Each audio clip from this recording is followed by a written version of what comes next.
រឿងឋានសួគ៌នៃនរកដែលនិយាយខ្លីទៅគឺ Hell Paradise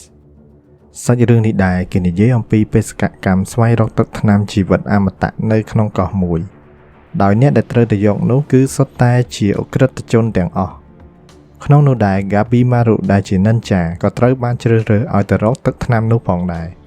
ហេតុនេះចង់ដឹងសាច់រឿងនៅភាគទី1មានអត្ថន័យយ៉ាងណាតោះទៅតាមដានទាំងអស់គ្នាសាច់រឿងដំបូងគឺបង្ហាញអំពីការប្រហារជីវិតអក្រិតជនទាំងអស់ដោយការកាត់ក្បាលហើយគេក៏បានបកស្រាយពីរបៀបកាត់ក្បាលនោះយ៉ាងក្បោះក្បាយផងដែរហើយពេលនោះតួឯករបស់យើង Gabimaru ក៏ជាជនអក្រិតផងដែរដែលត្រូវយកមកកាត់ក្បាលតែក្បាលរបស់ Gabimaru តាន់មែនទែនធ្វើឲ្យសាមរ៉ៃមិនអាចកាត់ផ្ដាច់បានឡើយរហូតដល់ថ្នាក់កាប់ក្បាលតែបែរជាបាក់ដាវទៅវិញដោយសារតែបែបនេះទើបធ្វើឲ្យ Gabimaru ពិបាកចិត្តជាខ្លាំងព្រោះអីគឺគេចង់ស្លាប់តែបែរជាមិនស្លាប់ជីវិតរបស់គេនៅពេលនេះគឺគ្មានន័យអ្វីទៀតទេដោយគេបានសម្លាប់មនុស្សជាច្រើនរាប់មិនអស់តែគ្មាននរណាម្នាក់អាចសម្លាប់គេបានឡើយ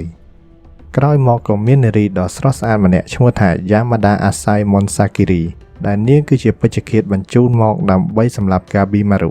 ហើយ Sakiri ក៏បានធ្វើការសម្ភាសប្រវត្តិរូបសង្ខេបរបស់ Gabimaru ដោយតួប្រុសរបស់យើងបានហាត់ក្បាច់និនចាផ្សេងៗក្នុងគោលបំណងដើម្បីធ្វើឃាតហើយការវឹកហាត់នោះបានធ្វើឲ្យពួកគេមានកម្លាំងខ្លាំងខុសពីមនុស្សធម្មតាគួបផ្សំជាមួយនឹងនិនជូតស៊ូផងដែរបន្ទាប់ពីសម្ភាសរួចគេក៏បានយក Gabimaru ទៅដុតចោលម្ដងតែលទ្ធផលគេនៅតែមានជីវិតរស់ដដែលមិនបានคล้ายទៅជាសាច់ខ្វៃនោះឡើយក្រោយមក Yamada ក៏បានមកសម្ភាស Gabimaru ជាបន្តហើយ Gabimaru ក៏បាននិយាយពីប្រវត្តិរូបរបស់ខ្លួនដោយឪពុកម្ដាយរបស់គេត្រូវបានសម្លាប់ដោយមេភូមិតាំងពីគេនៅជាទារកម្លេះហើយការងារនិនចារបស់គេគឺសម្លាប់តាមអ្វីដែលថ្នាក់លើបញ្ជា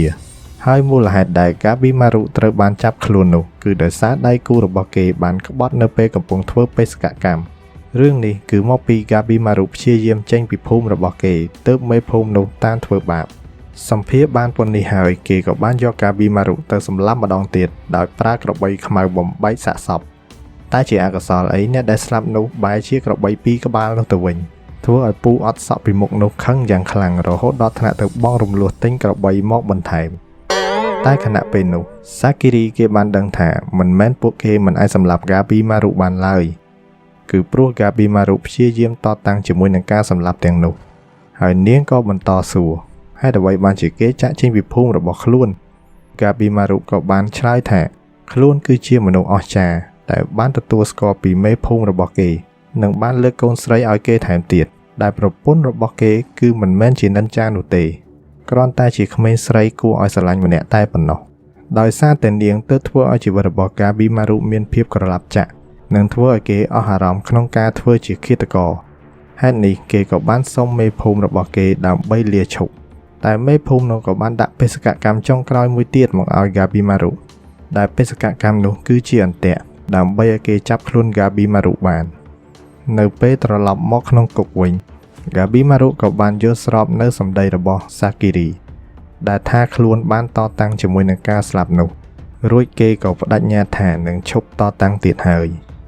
ក្រោយមក Gabimaru ក៏ត្រូវបានចាក់ប្រេងដុតទាំងរស់ដែលមានកម្ដៅរហូតដល់ទៅ370ដឺក្រេ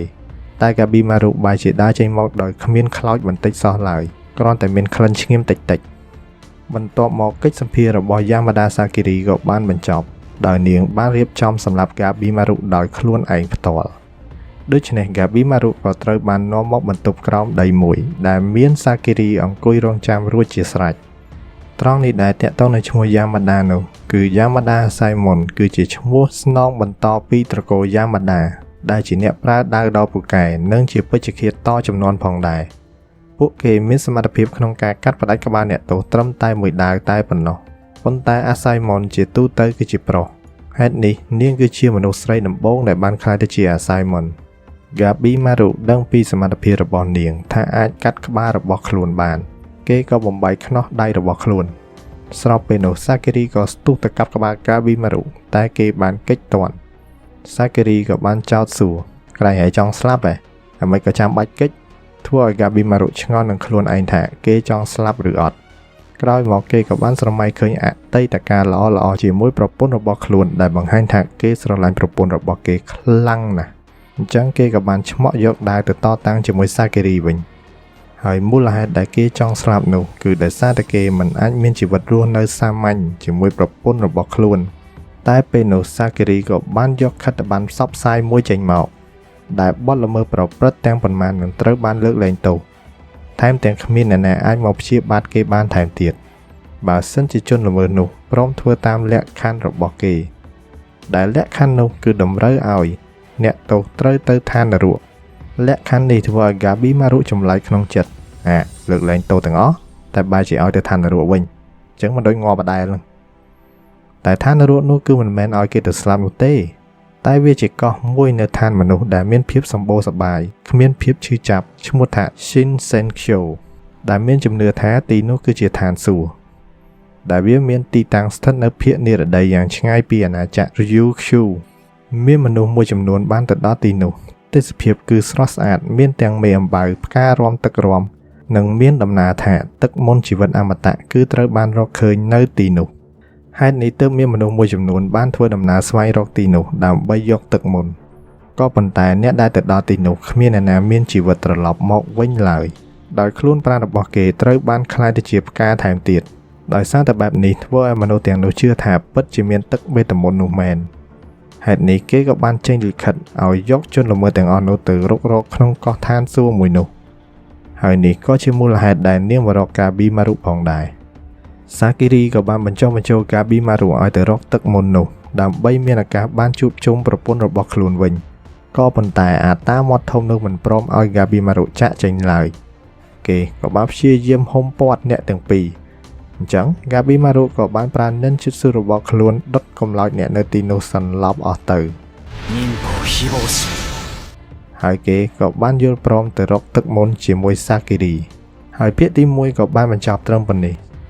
ចង់ដឹងថាដំណើរស្វែងរកទឹកថ្នាំជីវិតអមតៈនោះវានឹងទៅជាយ៉ាងណា